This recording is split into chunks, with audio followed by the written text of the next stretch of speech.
परिचय। हाय पूजा, क्या तुम फ्री हो? क्या मैं तुमसे कुछ पूछ सकती हूँ? हाँ, मैं फ्री हूँ, कुछ भी पूछो। एक परिवार है जिसमें हर पीढ़ी की हर महिला के ठीक 2 बेटियां हैं। ठीक है, फिर मुझे हर पीढ़ी में महिलाओं की संख्या का पता लगाना है।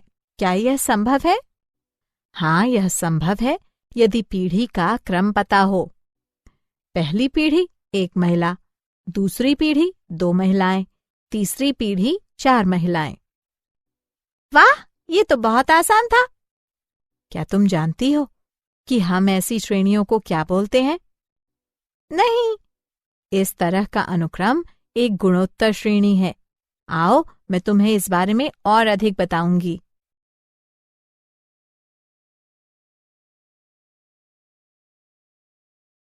उद्देश्य।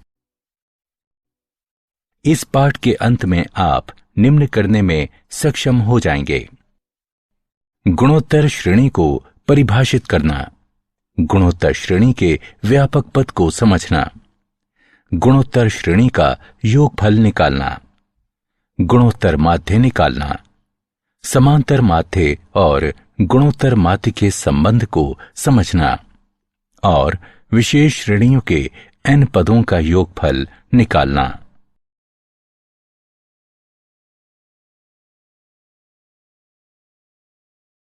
परिभाषा। एक गुणोत्तर श्रेणी या जीपी एक अनुक्रम है जिसमें प्रथम पद को छोड़कर हर नया पद अपने पिछले पद में एक अचर गुणांक r से गुणा करके प्राप्त किया जाता है। इस अचर गुणांक को सार्व अनुपात कहते हैं। आइए निम्न अनुक्रम पर विचार करते हैं जिसमें प्रथम पद a अशून्य है और सार्व अनुपात r है। सामान्यतः जीपी के लिए निम्न अभिव्यक्ति है जहां r बराबर an/an घटा 1 है। उदाहरण 1, 2, 4, 8 इत्यादि। r बराबर 2, 1, 1/2, 1/4, 1/8 इत्यादि। r बराबर 1/2, 1/4 घटा 1/2, 1 घटा 2, 4 इत्यादि। r बराबर घटा 2।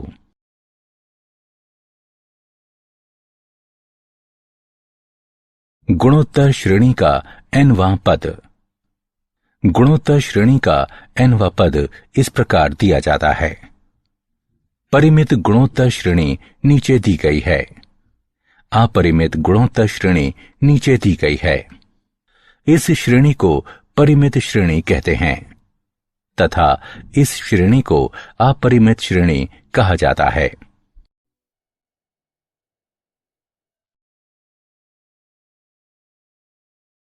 उदाहरण, गुणोत्तर श्रेणी का 7वां पद चौथे पद से 8 गुना है। यदि 5वां पद 48 है तो गुणोत्तर श्रेणी ज्ञात कीजिए। हल दिया गया है कि a7 बराबर 8 गुणे a4। यहां a गुणे r की घात 6 बराबर 8 गुणे a गुणे r की घात 3 तथा r की घात 3 बराबर 8 बराबर 2 की घात 3। अतः r बराबर 2 और a5 बराबर 48। यहां a गुणे r की घात 4 बराबर 48 है या 16 गुणे a बराबर 48। अतः a बराबर 3। इस प्रकार वांछित गुणोत्तर श्रेणी है 3, 6, 12, 24 इत्यादि।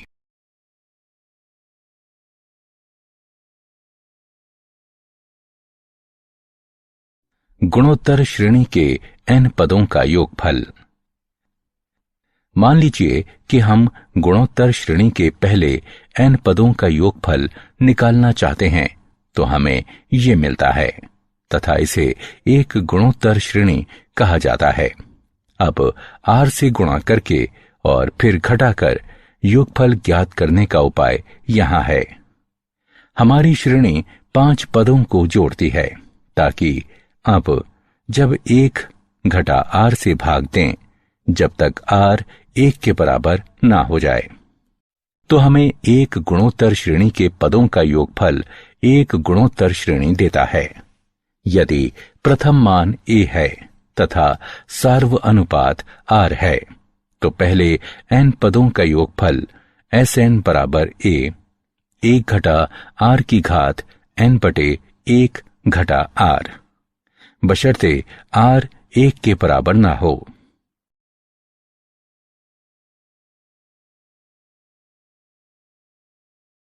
उदाहरण, गुणोत्तर श्रेणी का योगफल ज्ञात कीजिए। 2 जमा 6 जमा 18 जमा 54 जमा इत्यादि तथा श्रेणी में 6 पद हैं। हल।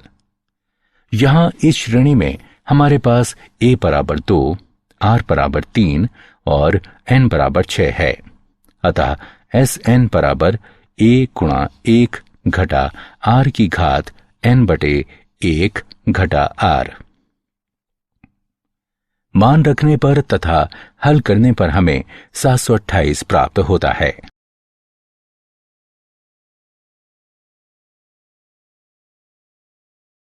गुणोत्तर श्रेणी का योगफल ज्ञात कीजिए। 8 घटा 4 जमा 2 घटा 1 जमा इत्यादि तथा श्रेणी में 5 पद हैं। यहां श्रेणी में हमारे पास a बराबर 8, r बराबर घटा 1 बटे 2 तथा n बराबर 5 है। अतः Sn बराबर a गुणा 1 घटा r की घात n बटे 1 घटा r है। यहां मान रखने पर तथा हल करने पर हमें 11 बटे 2 प्राप्त होता है।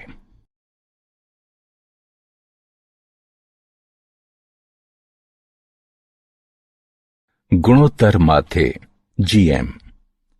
यहां n संख्याओं के गुणन का nवां मूल है। इसका मतलब है कि आप संख्या के एक समूह को एक साथ गुणा करते हैं और फिर nवां मूल लेते हैं, जहां n गुणा किए गए मानों की संख्या है। माना कि 2 संख्या a और b का गुणोत्तर माध्य g है। अतः a, g, b गुणोत्तर श्रेणी में है। g बटे a बराबर b बटे g। यहां g वर्ग बराबर a गुणा b, इसलिए g बराबर a गुणा b का वर्गमूल। यदि 2 धनात्मक संख्याएं दी गई हैं, तब गुणोत्तर श्रेणी बनाने के लिए हम उनके बीच कई संख्याएं डाल सकते हैं। माना कि a और b दी गई कोई 2 राशियां हैं तथा माना कि G1, G2, G3 इत्यादि Gn तक a और b के बीच रखे गए n गुणोत्तर माध्य हैं, ताकि a, G1, G2, G3 इत्यादि Gn तक b एक गुणोत्तर श्रेणी बन जाए। माना कि r सार्व अनुपात है। a और b समेत कुल पदों की संख्या n जमा 2 है। अंतिम पद b बराबर है n जमा 2वें पद के, जो कि बराबर है tn जमा 2 के, जो कि बराबर है a गुणा r की घात n जमा 1 के। अर्थात b बटे a बराबर r की घात n जमा 1, अर्थात r बराबर b बटे a पूरे की घात 1 बटे n जमा 1। G1 बराबर a गुणा r बराबर a गुणा b बटे a पूरे की घात 1 बटे n जमा 1। G2 बराबर a गुणा r वर्ग बराबर a गुणा b बटे a पूरे की घात 2 बटे n जमा 1 इत्यादि तथा Gn बराबर a गुणा r की घात n बराबर a गुणा b बटे a पूरे की घात n बटे n जमा 1। इस प्रकार n गुणोत्तर माध्य है। इन्हें a और b के बीच रखा जा सकता है।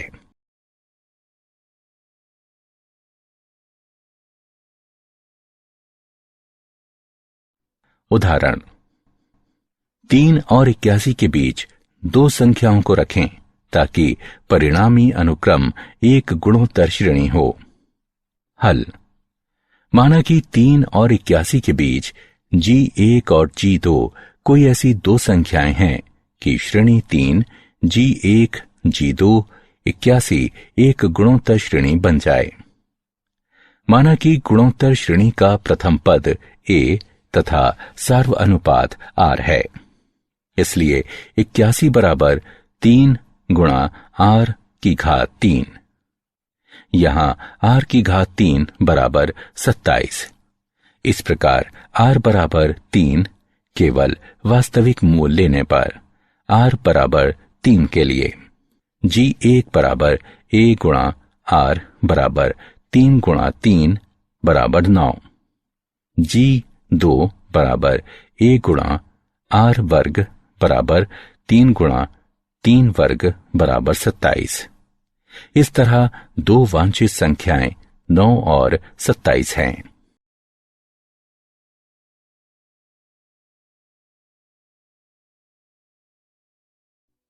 उदाहरण, दो संख्याओं का योगफल उनके गुणोत्तर माध्य का 6 गुना है।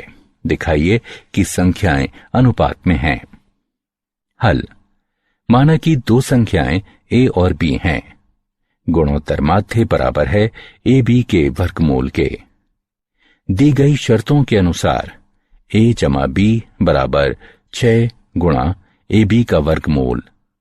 इसे समीकरण 1 से चिन्हित करें, अर्थात A जमा B का वर्ग बराबर 36 गुणे AB है, तथा A घटा B का वर्ग को इस प्रकार भी लिखा जा सकता है, और A घटा B बराबर 4 गुणा 2 का वर्गमूल गुणा AB का वर्गमूल।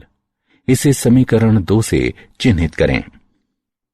1 और 2 को जोड़ने पर तथा समीकरण 1 में A का मान रखने पर हमें प्राप्त होता है A बटे B बराबर 3 जमा 2 गुणा 2 का वर्गमूल गुणा AB का वर्गमूल बटे 3 घटा 2 गुणा 2 का वर्गमूल गुणा AB का वर्गमूल। अतः वांछित अनुपात निम्न है।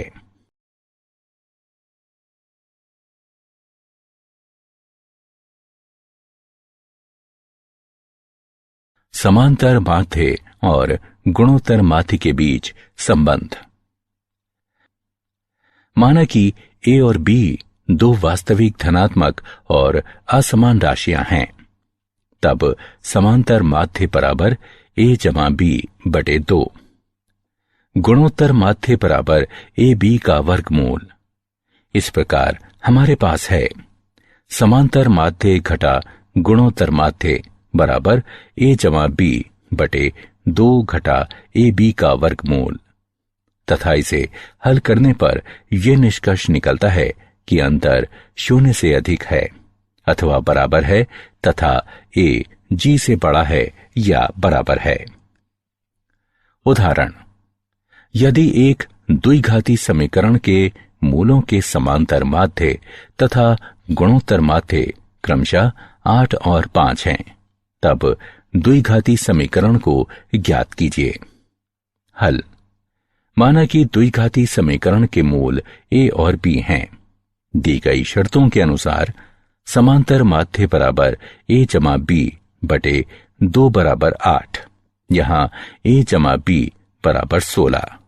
समीकरण 1 से इसे चिन्हित करें। गुणोत्तर माध्य बराबर AB का वर्गमूल बराबर 5, अतः AB बराबर 25। इसे समीकरण 2 से चिन्हित करें। द्विघातीय समीकरण निम्नानुसार दिया गया है। x वर्ग घटा x गुणा मूलों का योगफल जमा मूलों का गुणनफल बराबर 0। x वर्ग घटा x गुणा a जमा b जमा ab बराबर 0। समीकरण 1 तथा समीकरण 2 का उपयोग करते हुए x वर्ग घटा 16x जमा 25 बराबर 0। इस प्रकार वांछनीय द्विघाती समीकरण है x वर्ग घटा 16x जमा 25 बराबर 0।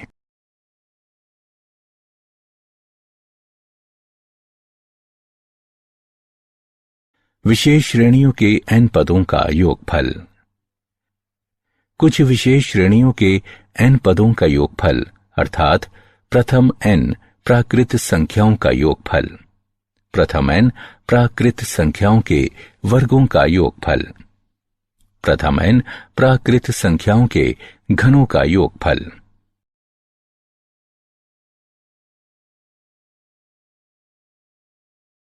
उदाहरण, श्रेणियों के n पदों का योगफल ज्ञात कीजिए। श्रेणियों का आठवां पद निम्न है। गणना करके हल करने पर हमें n पदों का योगफल n गुणा n जमा 1 बटे 12 गुणे 3 n वर्ग जमा 19n जमा 26 प्राप्त होगा।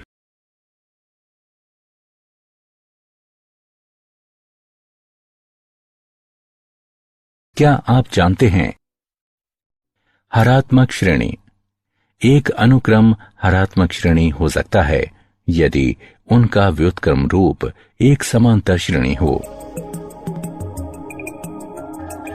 हरात्मक माध्य, जब तीन संख्याएं HP में हैं तब दो पदों के बीच का पद हरात्मक माध्य कहलाता है। माना कि H दो संख्याओं A और B के बीच हरात्मक माध्य है, अतः A HB HP में है।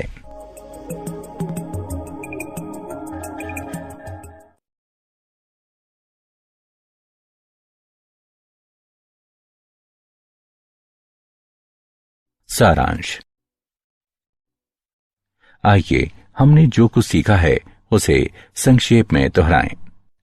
किसी अनुक्रम को गुणोत्तर श्रेणी या GP कहते हैं यदि कोई पद अपने पिछले पद से एक अचर अनुपात में बढ़ता है।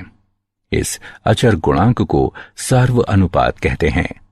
साधारणतः हम गुणोत्तर श्रेणी के प्रथम पद को A तथा सार्व अनुपात को R से दर्शाते हैं। गुणोत्तर श्रेणी GP का व्यापक अथवा nवां पद इस प्रकार दिया जाता है। यदि R का मान 1 के बराबर ना हो तो गुणोत्तर श्रेणी के पहले n पदों का योगफल Sn बराबर A गुणा 1 घटा R की घात n बटे 1 घटा R द्वारा दिया जाता है। किसी दो धनात्मक संख्याओं A और B का गुणोत्तर माध्य GM AB के वर्गमूल द्वारा दिया जाता है। अनुक्रम A GP एक GP है।